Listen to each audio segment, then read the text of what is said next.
I would like to move from peas and ask Dad something about his occupational evolution, Yes. how he became a farmer and whatever else. Well, I became a farmer because we lived on the farm, and after I quit going to college, I started farming, and with my dad's help, buying the machinery and the horses and so harness and so forth, why I started farming, and farming part of the half section that my father farmed about half, and my grandfather had rented out the other half, and Grandpa Siefken rented me the other half of the section, and I took up the farming.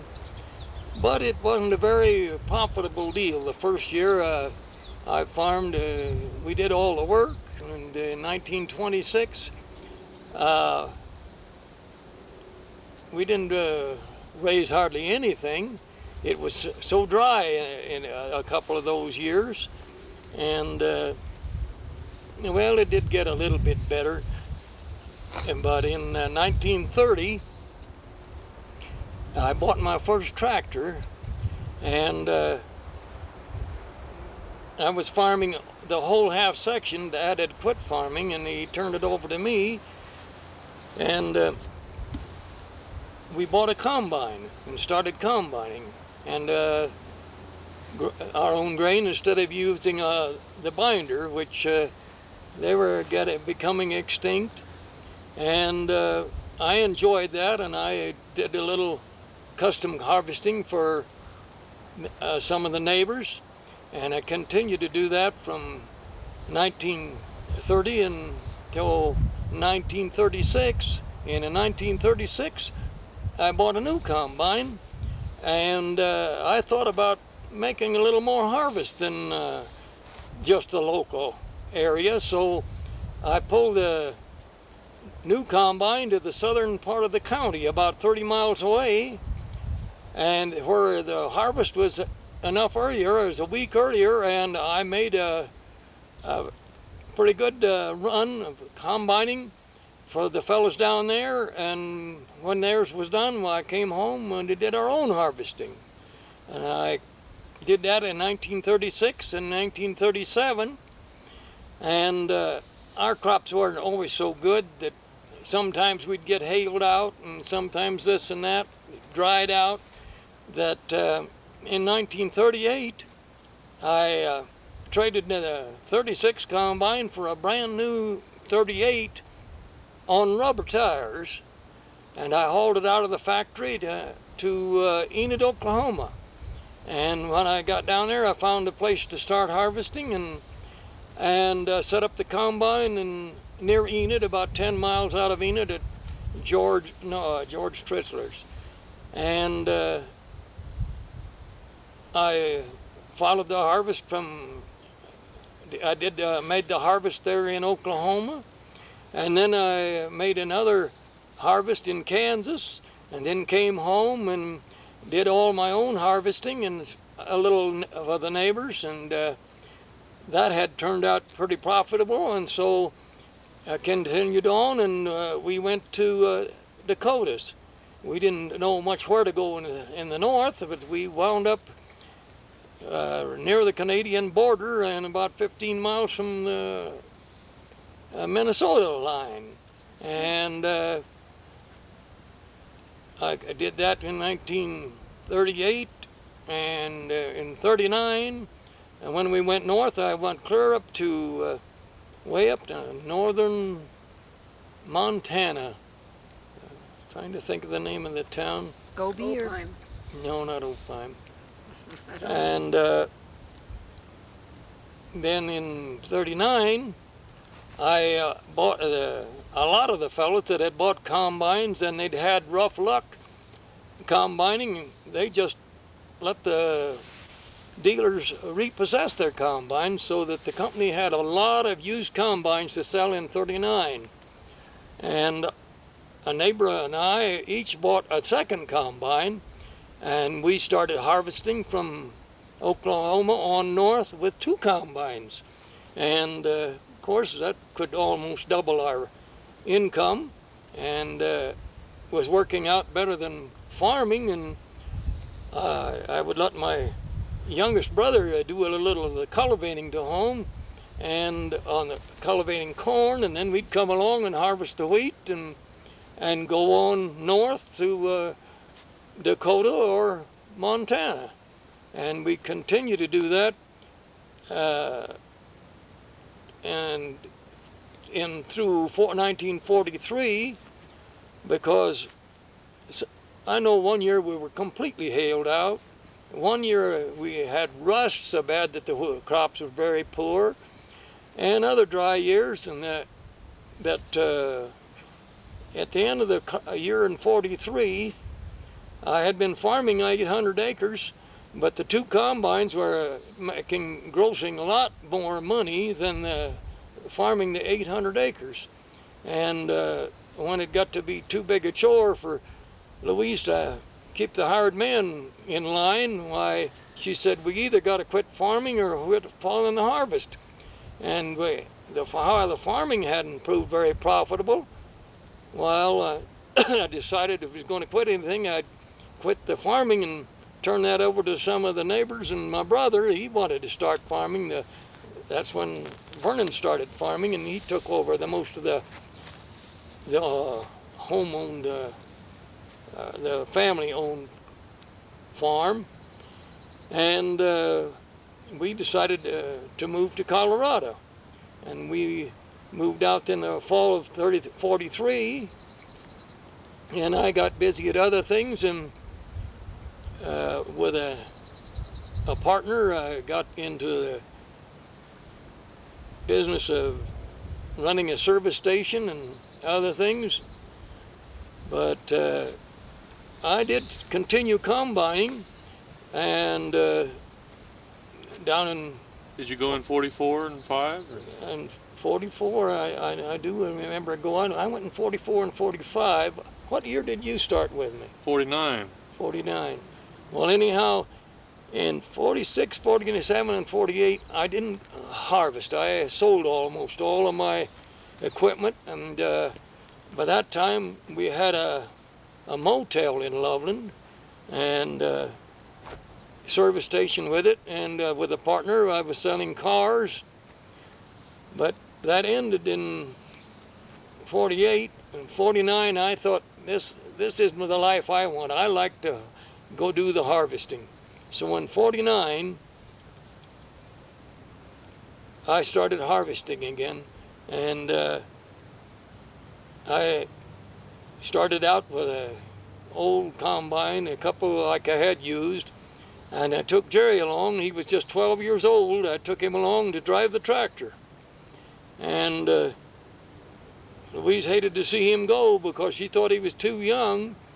But he was a husky little fellow, and he went along and drove the tractor, and I run the combine, and we did that for a couple of years. And I do remember that when Jerry came home, he was husky. He had learned to... When he was working hard, he learned to eat, and he picked up a lot of weight, and he was quite confident he could run a tractor or run a combine. And we'd run the old pull-type combine for 2 years, and then in the next year we traded that for a brand new self-propelled combine, which was kind of new to us, and we did pretty good with it. We loaded this all in one piece on top of the truck. And it was quite a little chore because, being kind of wide, half of the tire would stick over on the side of the truck. But it worked out good, and after a year or two we bought another combine and got hired some college boys and got to operating with 2 combines, was much more successful. And we had 2 trucks to haul the grain, and it turned out so successful, we continued that for a good many years. And as the boys grew up and they got about old enough to drive a truck or learn to drive a pickup or something, we took Jim and Pat along, and they would learn some of the rudiments. And after they got to be about 13 years old, why, we would put them on the combine and let them run the combine. And I do remember that when Jim was 14, we were up in Montana doing some combining, and we finished what I thought was our run, was ready to come home, and Pat and I had to take a couple of loads of wheat to town 100 miles away to Miles City. And the fellow we'd worked for had a neighbor that had some oats, and he wanted to, Jim could take the combine and go combine it for him. Well, I thought okay, but I didn't know that he was going over the hilliest, roughest country that I had ever seen in the grain country. And so when I got back, I went over to see where he was and got over there. Well, he'd made it through some of these canyons and through the barbed wire fences they opened for him. And when I got over there, he had cut the wheat and was helping him cut the oats, was helping him shovel it into the granary.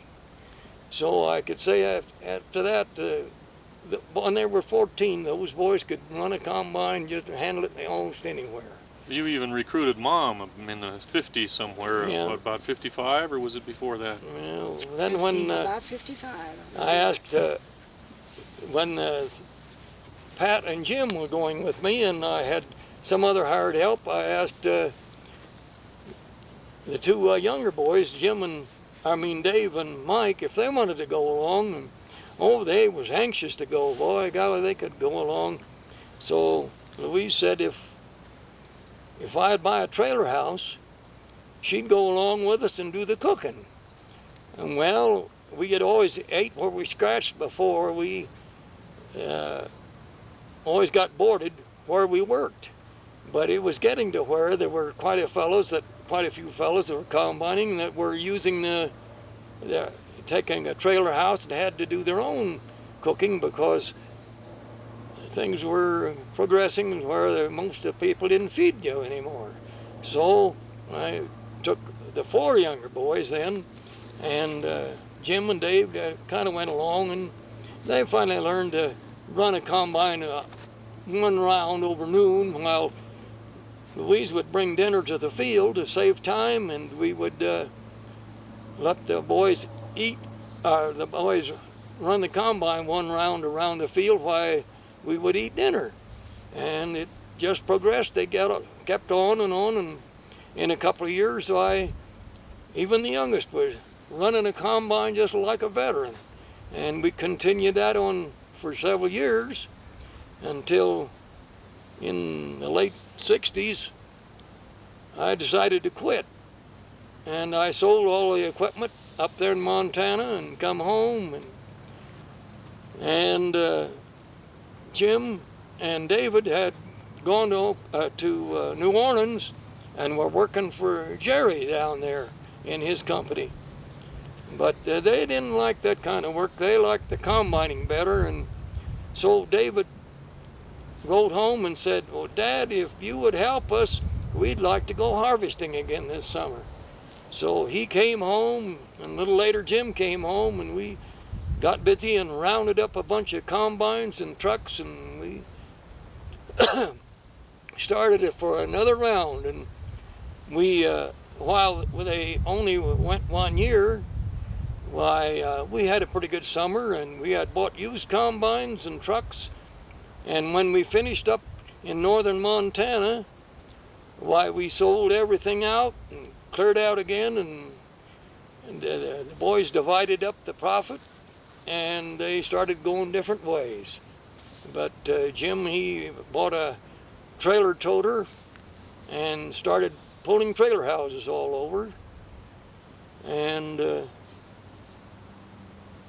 Mike, he met his wife up there in Montana and started courting her, and they eventually got married, and they started out down in New Orleans working there.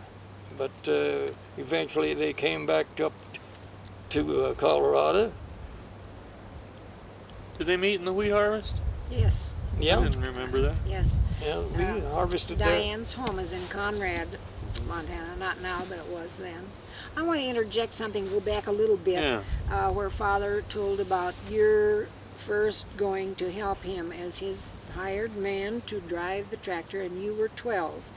And it, in the first place, it broke my heart because my first child was being taken from me, and I thought that you were too young to do that, and it was dangerous, and I worried, and I cried. And your dad said, "Well, don't cry." He said, "I won't work him too hard. He's my boy too." So I felt better about that, and I never cried after the years after that. When the other boys went, I had realized that you had made a really good helper, and people remembered you as we went back in the other years. They'd ask about you, and it developed so that we had everybody in the wheat harvest but Sister Mary. She only come to visit, but we did that a time or so. So it was our life. And the boys all grew up learning to run combines, and all are very handy with machinery or different types of equipment, repairing and fixing it up. They're all quite handy at doing something like that. Well, you provided very well for us, not only financially, but in learning many things, not just mechanical, but a lot of things about life. There must have been some kind of hard times at points. You never were particularly wealthy, and I think there were even some very hard times, weren't there? We there were was rich. the Dude Ranch episode, and We were remember? rich, not in money, but we had the love and the companionship and the family association. So you don't have to just have money to be rich. So we went through some hard times, and Dad can tell you about the financial problems when we had the Dude Ranch. That was a big thing in our lives, hard thing. But most people in their lifetime get down to where they start over. They lose things and they make a second start. They don't all just keep going uphill. They go up and down. We had a few ups and downs. But you kids were always good. You kids were always well. We put glasses on all 6 of you. We spent lots of dollars at the dentist, and a few dollars putting in new teeth that got kicked out in football and wrestling and all of that. But we didn't ever need to give the medical doctors very much money. You were all healthy kids. And the kids all have traveled extensively. We thought travel was quite educational. And when Mary was a senior in high school and Jerry was a junior, we took them and Mary's friend, Pat Mantoon, and we made a flying trip to California after Christmas, and showed the kids around a little bit, and the ocean, and everybody had heard a lot about California and hoped to see some of it, and we made that trip with 2 older ones. And then when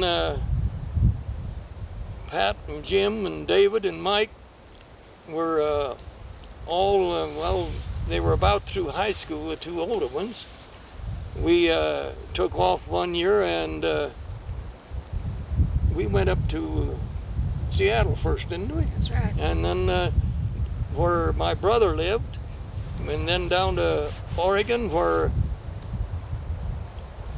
you had a brother and a sister living, and on down to California, and visited some friends and saw the ocean, and went as far as old Mexico, and then back home, just for we thought it was a lot of fun and educational for the kids to see something besides just what they saw at home and in the harvest fields.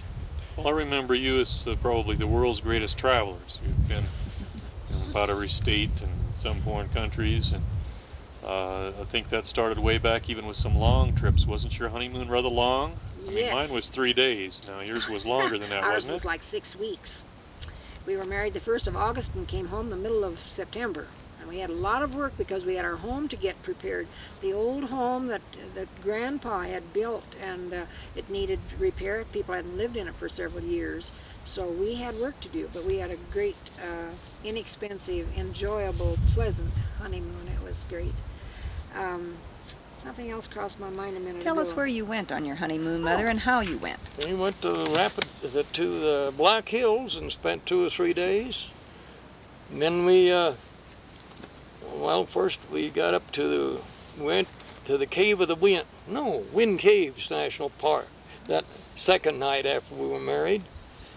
And then we toured the hills for a couple of more days, and we left, where they have the Spearfish, spearfish passion play. passion play, and we went to Wyoming and across the mountains at Sheridan, and then we went to Yellowstone Park and spent 3 or 4 days there, and from there we on up through Montana up to Seattle and spent a couple of days at an aunt that I had that lived in Seattle with her and her family.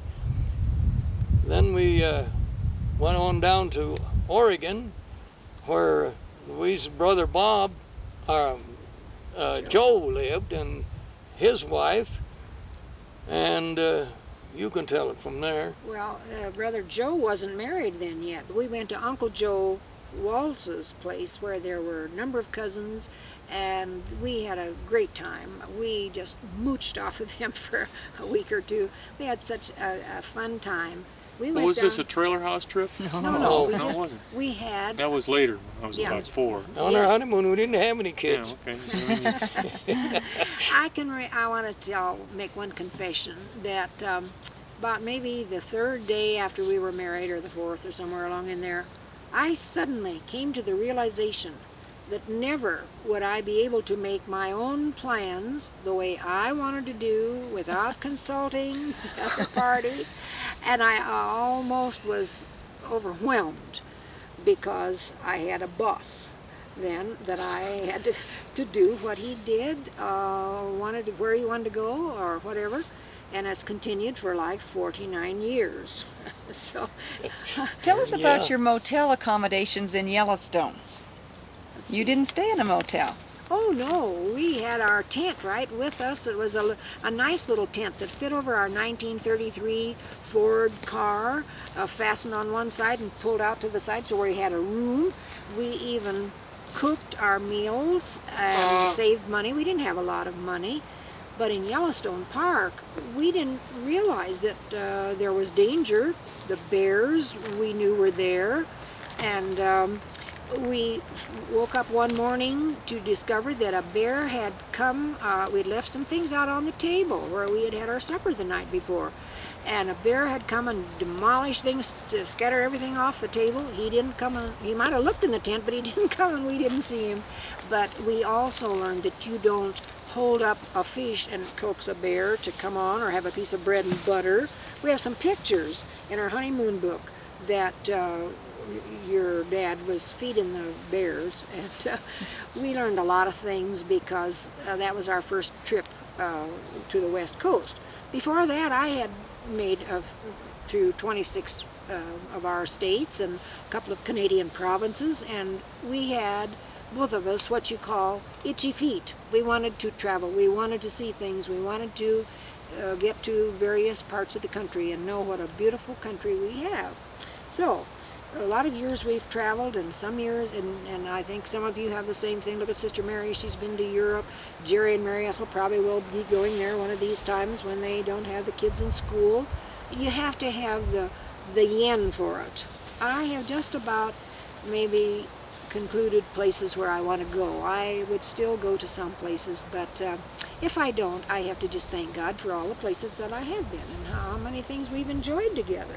Well, after we've been to all 50 states and about 18 foreign countries, there isn't much more that we care to go to see. Well, you could go to Africa, or you could go to Iran.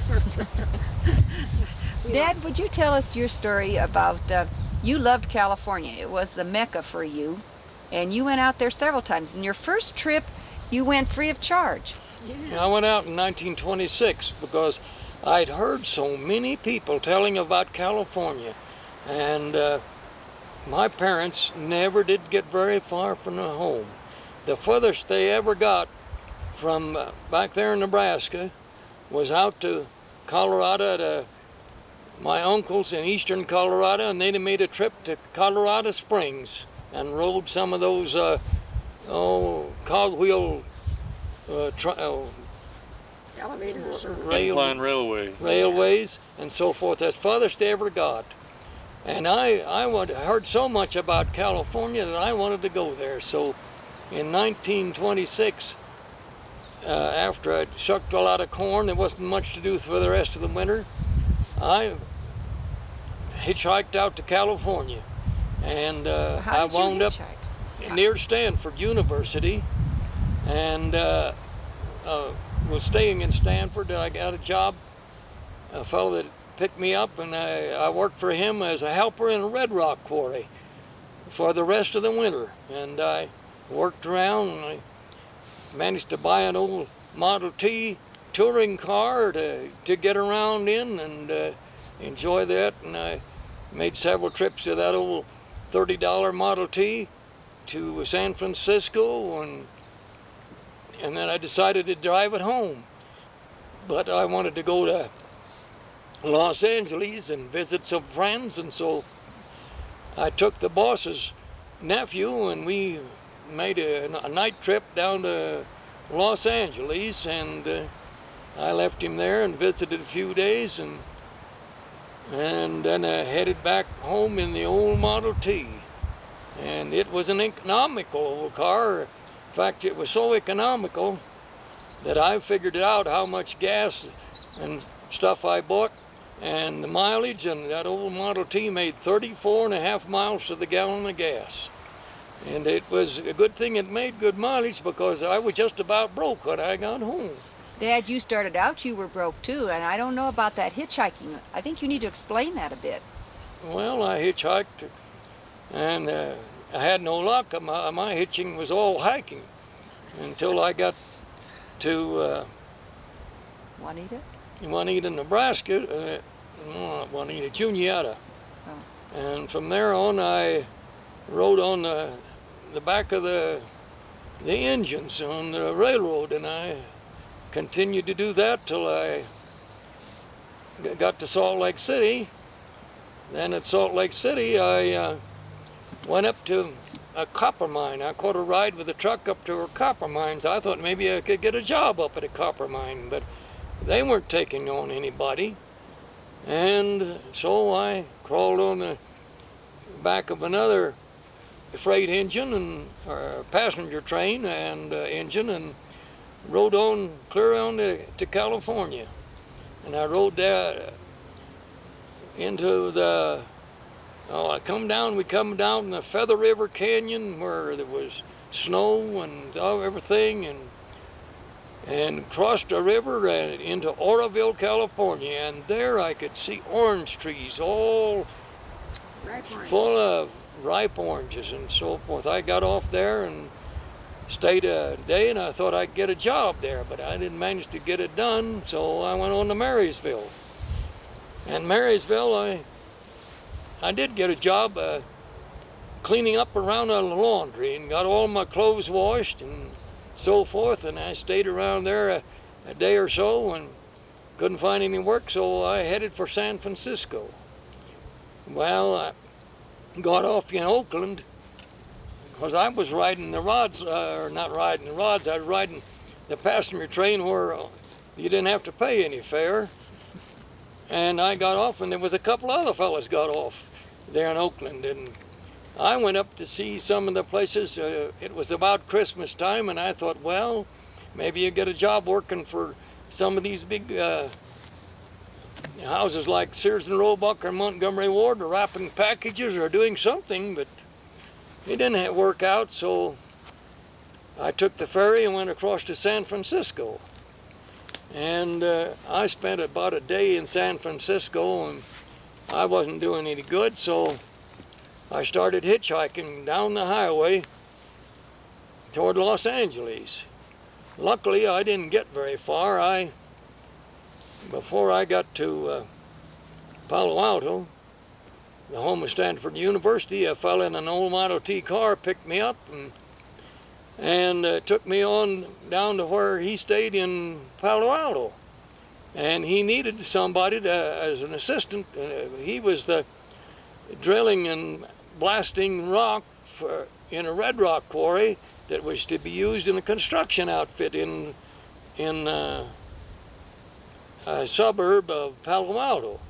And he took me on as a helper. Well, I didn't mind working. I enjoyed that. All I did was carry the material, the drill bits and the drill and the dynamite around to him where he was drilling holes, and he did the drilling and setting off the dynamite, and then we would set off the dynamite when we got ready to quit in the evening, and then we'd get down to where the tractor was that run the skiff that pulled the blasted rocks down, and we'd get under a roof, and when the dynamite would all go off, then we head on home, and we wouldn't go back up in there where the blasting had, we'd blow the rocks until the next morning, so if there was any delayed dynamite, why, it would have plenty of time to be safe. And I worked there till it got so that the trucks couldn't hardly get up to pick up the rock that we had blasted loose and pulled down into a bunker. And from then on, I worked on downtown where they were constructing sidewalks and streets for a new to be an area. They're building houses and selling the lots. And I worked there till time to get back to Nebraska. I figured it was time to get back there and start farming again, and I thought I had to be home, so I took the boss's nephew lived down by Los Angeles in what is the town that is now right at Disneyland. Anaheim. And at Anaheim, that's where he lived, and I visited there a while, and then I headed out for home, and I was sure surprised when I got past San Bernardino. I took out on the highway, and I got out there a mile or two, and there was nothing but desert. And I thought, well, California was bigger than that. I went back to the first service station, and I said, where is the road to Needles? I'm going to head out back home. And they said, well, you were on it. That's all there is. It's just desert from here to Needles, on to Flagstaff. In fact, out in there somewhere, I saw some of the old plank highway that they had put up the years before when the sand drifted so bad and the people would get stuck. They built plank roads out there for the people to drive on plank roads. And I had quite a trip going home. Might I interject just one Oh, thing? yes. I don't know how much time Not- we have. Not much, but you want to tell about your hitchhiking? No, I don't want to tell. I don't know too much. I've learned a few Yeah. things now. I just want to say that as we had each child, how much we loved that child. Jerry, you were the cutest, sweetest little boy. I just loved you so much. And then Pat came, and he was much loved, and you helped spoil him. And then Jimmy came before we had time to really get accustomed to having Pat, but the two little guys played together, and Jimmy was good-natured, shy little boy. David came, a little boy, and I thought he should be the little sister for Mary, and he was a little brother. And I'm sorry to admit that I cried. And David's father said, why do you cry? God probably figures we can take better care of boys and girls. We're getting all these boys. David was our fourth boy. And my mother wrote and said, just think how proud you'll be someday to be the mother of 4 big, strong boys. Little did I know that in another year or so, I was expecting again, and I had another little boy.